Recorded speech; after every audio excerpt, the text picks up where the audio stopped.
வணக்கம். பாலச்சந்திரன் பேசுறேன். இவர் வந்து அ பாரதிய ஜனதா கட்சியுடைய மாநில முன்னாள் தலைவர் திரு அண்ணாமலை. அவருடைய ரசிகர் மன்றத்துக்குன்னு சொல்லிட்டு தனி கொடி இன்னைக்கு வந்து அனௌன்ஸ் பண்ணியிருக்காங்க. இது வந்து கொஞ்சம் சீரியஸா பார்க்க வேண்டிய ஒரு விஷயம். முதல்ல இருந்தே சீரியஸா பார்க்க வேண்டிய ஒரு விஷயம். அண்ணாமலை தனி கட்சி ஆரம்பிக்க போறாரான்னு ஒரு ஸ்பெக்குலேஷன் இருந்தது. அவர் ஏற்கனவே சொல்லிட்டாரு, இல்ல ஆரம்பிக்கும் போது உங்ககிட்ட சொல்றேன் அப்படின்னு சொல்லிட்டு ஏதோ ஒரு விளையாட்டுக்கு சொல்ற மாதிரி சொல்லிட்டு போனார். அண்ணாமலை வந்து பாரதிய ஜனதா கட்சி தேர்ந்தெடுத்த போது கர்நாடக காடரில் ஐபிஎஸ் ஆஃபீஸர் இருந்தார். அதுக்கப்புறம் இங்கே வந்து அவர் சந்தோஷ்னு சொல்லி கர்நாடகாவில் உள்ள ஒரு பிஜேபி முக்கியமான பிரமுகர் ஒருத்தர். அவர் வந்து அண்ணாமலை வந்து நல்ல திறமையான தலைமை பண்புகள், டைனமிசம், வேகம் எல்லாமே இருக்குது அப்படின்னு சொல்லிட்டு அவரை ரெக்கமெண்ட் பண்ணி அப்போ இங்கே வந்தார். வந்ததுக்கப்புறம் எடுத்த இடத்துலேயே அவருக்கு முக்கியமான பொறுப்புகள் எல்லாம் கொடுக்கப்பட்டன. தேர்தலில் வந்து நிற்கிறதுக்கு வந்து வாய்ப்பு அளிக்கப்பட்டது அசம்பிளி எலெக்ஷனில். அதுக்கப்புறம் வந்து தோத்தாலும் பரவாயில்ல, எனக்கு யாருமே பிரமாதமாக பண்ணலை அந்த எலெக்ஷனில். பிஜேபிக்கு அது நோக்கம் கிடையாது. அவங்களுடைய ப்ரெசன்ஸை எஸ்டாப்ளிஷ் பண்ணணும் ஸ்டேட்டில். வந்து இவரை மாநில தலைவராக்குனாங்க. மாநில தலைவரானதுக்கப்புறம் அதிரடி அரசியல் வந்து நல்லா பண்ணினார். அவருடைய சில செயல் வழிமுறைகள் வந்து எனக்கு உகப்பானதாகவோ அல்லது ஒத்து வருவதாகவோ இல்லை.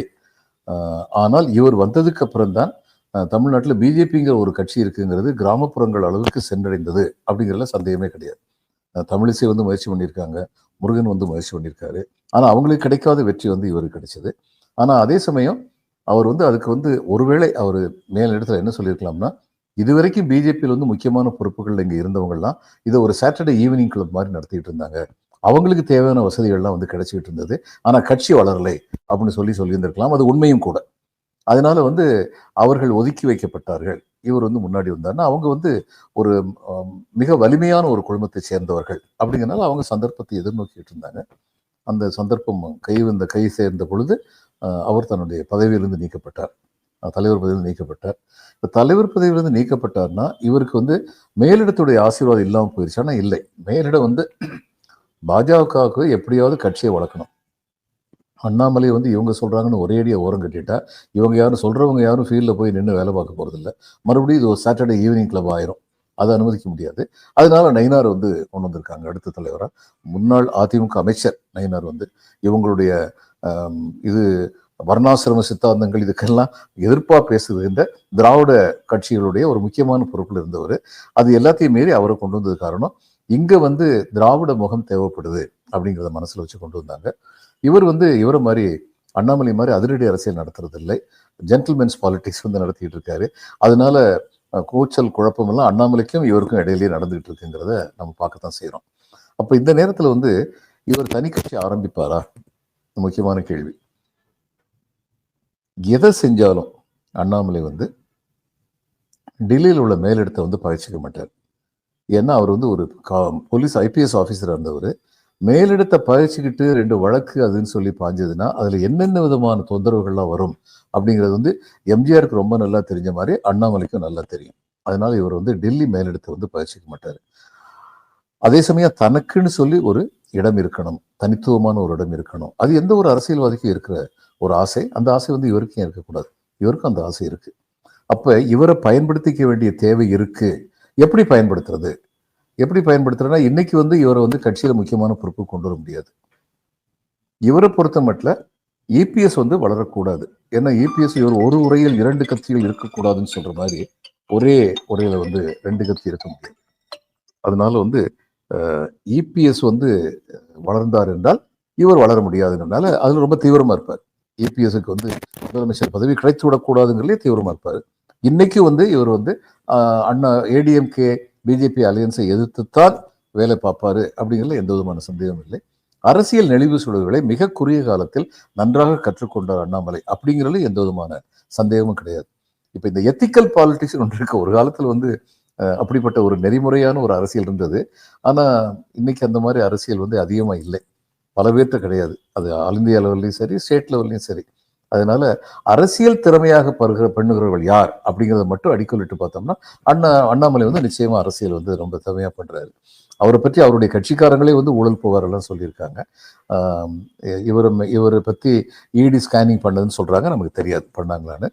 அதையும் ஒரு காரணமாக சுட்டிக்காட்டி அவருடைய பதவி நீக்கத்துக்கு வந்து இது சொல்றாங்க. ஒன்று உறுதியா தெரியும், எந்த குழுமத்தை அண்ணாமலை விரோதித்துக் கொண்டாரோ, எந்த குழுமம் இங்கு பிஜேபியை ஒரு சாட்டர்டே ஈவினிங் கிளப் மாதிரி தான் வச்சிருப்பாங்க, கட்சியை வளர்க்க மாட்டாங்க அப்படின்னு சொல்லி மேலிடத்தை கன்வின்ஸ் பண்ணாரோ, அந்த குழுமம் வந்து ஆல் இண்டியா லெவலில் வந்து ரொம்ப பவர்ஃபுல் குழுமம். அதனால அவங்க வந்து பிஜேபியில் வந்து இவரை வந்து ஒரு முக்கியமான பொசிஷனுக்கு வர்றதுக்கு அவ்வளவு லேசாக வந்து அனுமதிக்க மாட்டார்கள். அதே சமயம் பிஜேபியுடைய தலைமையிடம் வந்து அவங்க சொல்றது எல்லாத்தையும் கேட்டுக்கிட்டு தலையாட்டிக்கிட்டே இருக்க மாட்டாங்க. தங்களுக்கு தேவை என்றால் அண்ணாமலை தான் அந்த தேவையை பூர்த்தி செய்ய முடியும் என்றால் அந்நேரம் அண்ணாமலை வந்து கட்சிக்கு உள்ளேயே வந்து பலப்படுத்துவாங்க. அப்ப இன்னைக்கு என்ன செய்வாங்க? இப்ப இன்னைக்கு பிஜேபி என்ன செய்யறாங்கன்னு கேட்டாங்கன்னா, முதல்ல பிஜேபியுடைய நோக்கம் என்ன? தமிழ்நாட்டை பொறுத்த மட்டும் 2026 ஆட்சிக்கு வர்றதா கிடையாது. 2026 ஆட்சிக்கு வர்றது அவங்களுடைய நோக்கம் கிடையாது. டிஎம்கே காலி பண்ணும் ஃபர்ஸ்ட் ஸ்டெப். டிஎம்கே வந்து கவர்மெண்ட்ல இருந்து கீழே இறக்கி விட்டோம்னா அடுத்து இந்த திராவிடம் சொல்ற அவங்களுடைய சித்தாந்தத்தை வந்து காலி பண்ணும். அது வந்து 2வது ஸ்டெப். இதுக்கு அடிப்படையா என்னென்ன உதவிகள் எந்தெந்த இடத்துல இருந்து வர முடியுமோ, எந்தெந்த கோணத்தில் தங்களுடைய ஸ்ட்ராட்டஜி அமைத்துக் கொள்ள தேவையோ அத்தனை ஸ்ட்ராட்டஜியும் அவங்க வந்து தாராளமாக பண்ணிக்குவாங்க.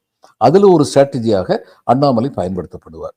அண்ணாமலை வந்து அவரே வந்து ஒரு ஸ்ட்ராட்டஜிஸ்ட், வெறுமனே பயன்படுத்தப்படுவது என்று மட்டுமல்ல, மற்றவர்களை எப்படி பயன்படுத்துவது என்பதும் அவருக்கு தெரியும். அதனால அவர் தனி கட்சி ஆரம்பித்தால் அதில் வியப்பு இருக்காது. அப்படிப்பட்ட ஒரு தனி கட்சி டெல்லி தலைமையை எதிர்க்காது. டெல்லி தலைமை வந்து பொறுத்திருந்து பார்ப்பாங்க. இவர் வந்து ஒரு திராவிட முகமாக தன்னை காட்டிக்கொண்டால் அது மக்கள் மீதோ 60 வருஷம் 70 வருஷம் வந்து திராவிட கட்சிகள் ஆண்டு கொண்டதோ, எந்த கட்சி ஆண்டாலும் சரி இந்தியாவில் வந்து ஊழல் இருக்கத்தான் செய்யும், இருக்கத்தான் செய்கிறது.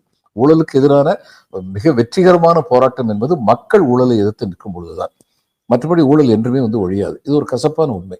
அப்ப இவர் வந்து தன்னை ஒரு திராவிட முகமாக காட்டிக்கொண்டார் என்றால், இளையவர், வலுவானவர், திறமையானவர், டைனமிக் பர்சன் என்றெல்லாம் ஒரு இமேஜை வந்து ஏற்கனவே அவருக்கு இந்த இமேஜ் எல்லாமே இருக்கு. இந்த இமேஜ் வந்து அவருக்கு வந்து அதிக கூட்டத்தை இன்னும் அதிகமாக சேர்த்துக் கொள்வதற்கு உதவும் என்றால், அப்படிப்பட்ட ஒரு நிலையில் அவர் பெரும் வெற்றி அடைந்தார் என்றால், எல்லாமே இஃப்ஸ் அண்ட் பட்ஸ் தான்.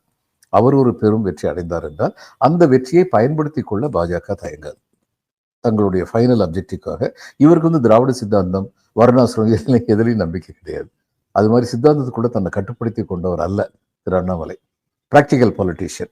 அப்போ அந்த மாதிரி ஒரு நிலைமையில பாரதிய ஜனதா கட்சியை தன்னை பயன்படுத்தி கொள்ள நினைக்கும் பொழுது இவரும் பாரதிய ஜனதா கட்சியை நன்றாக பயன்படுத்தி கொள்வார் அப்படிங்கிறதே வந்து சந்தேகம் கிடையாது.